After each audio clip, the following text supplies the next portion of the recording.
ማን ፈራጅ አደረገን? ቦታው ገጠራማ አካባቢ ነው። አንድ አይነ ስውር ለማኝ ከአንድ ዛፍ ስር ቁጭ ብሎ በሚያሳዝን ቅላቄ ድምፅ ዋሽንት እየጮኸ ልመናውን ተያይዞታል።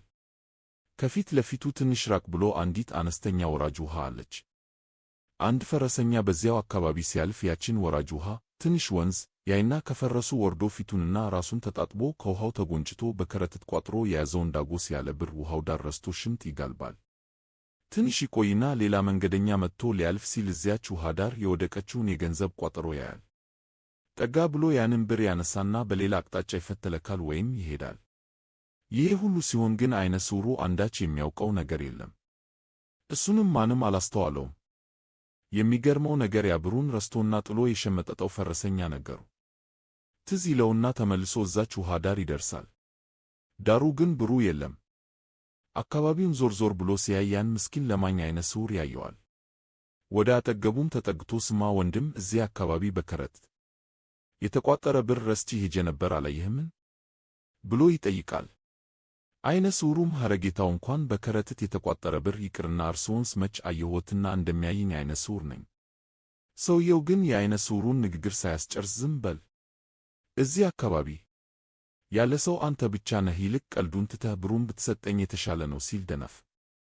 በዚህ ሁኔታ ሲሟገቱ ቢቆዩም ሰውየው የአይነ ስውሩን አላየሁም ማለት ባለመቀበሉና ባለማመኑ በያዘው ጦር ሰብቆ ደረቱን ብሎ ገደለው። ያ ምስኪን አይነ ስውር በማያውቀው ጉዳይ ሞተ። ይህንን ታሪክ ሙሉውን አንድ በገዳም ያለ መነኩሴ በራእይ ይመለከታል። መነኩሴው ባየው ራእይ ይቆጣና የጸሎት መጽሐፉን አጥፎ ፈጣሪዬ ይህንን እስከምታሳየኝ ብትገድለኝ አይሻልምን?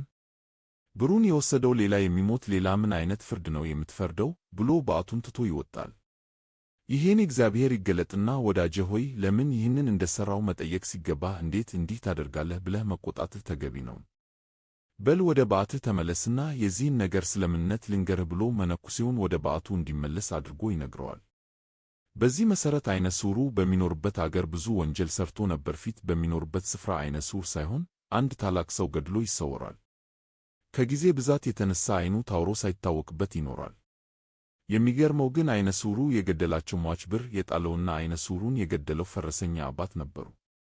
ሌላው ደግሞ የፈረሰኛው አባት ከመሞታቸው በፊት ብር ተበድረው ነበር።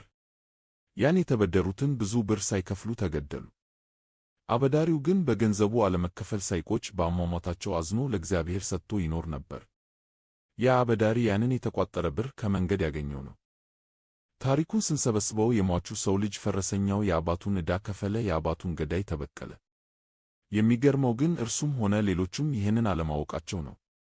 ከዚህ በኋላ መነኩሴው ሁለተኛ ባንተ ሥራ ጣልቃ አልገባም፣ ፈጣሪዬ አንተ ሁልጊዜ ልክ ነህ አለ ይባላል። ሰው የራሱና ራሱ ሊሰራቸው የሚገቡ ብዙ የሕይወት የቤት ሥራዎች እያሉት ስለምን በማያገባሙ ገብቶ ይዳክራል?